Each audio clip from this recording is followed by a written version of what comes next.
आपण परत आलेलो आहोत क्लोथकटा पवईमध्ये, जे एका मराठी माणसाचं दुकान आहे ज्याचं नाव आहे विक्रम वाघमारे.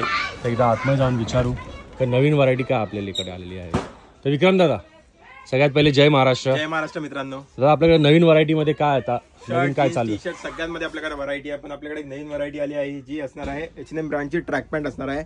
जे पण असणार आहे 100% ओरिजिनल आर्टिकल असणार आहे. ते सगळे जी असणार आहे त्याच्यामध्ये साईज आपल्याकडे स्मॉल पासून ते XL, XXL, 3XL पर्यंत येणार आहे. म्हणजे 28 पासून 40 पर्यंत येणार आहेत. अशा टाईपचे आर्टिकल भेटणार आहे तुम्हाला. याच्यामध्ये ग्रिप असणार आहे आणि 100% ओरिजिनल आर्टिकल असणार आहेत. या ब्रँडचे असणार आणि हे जे पण असणार आहेत मेन्सचे असणार आहेत. तर विक्रम दादा, साईज नुसार प्राइस चेंज होते? सगळ्यांची फ्लॅट प्राइस असणार आहे. फक्त आणि फक्त तुम्हाला 700 रुपयाच्या रेंज मध्ये भेटणार आहेत. हे पूर्ण फ्रेश आर्टिकल असणार आहेत. हे मायनर वगैरे नाही जे मार्केटमध्ये तुम्हाला भेटतात ना 1000ला 3, 1000ला 2, हे तसे आले आर्टिकल नाहीत. हे पूर्ण फ्रेश आर्टिकल असणार आहेत. ह्याच्या मायनर 1% पण तुम्हाला भेटणार आहेत. अशा टाईपचे आर्टिकल असणार आहेत आणि साईज येणार आहे एक्स्ट्रा स्मॉल पासून ते XXL पर्यंत. तर कोणाला पण पाहिजे तर तुम्ही स्क्रीनशॉट काढून व्हॉट्सअपला DM करू शकता किंवा स्टोर व्हिजिट पण करू शकता. जे स्टोर आहे आपलं ते पवई LNT गेट नंबर 6च्या अपोजिटला आहे. थँक्यू मित्रांनो. जय महाराष्ट्र.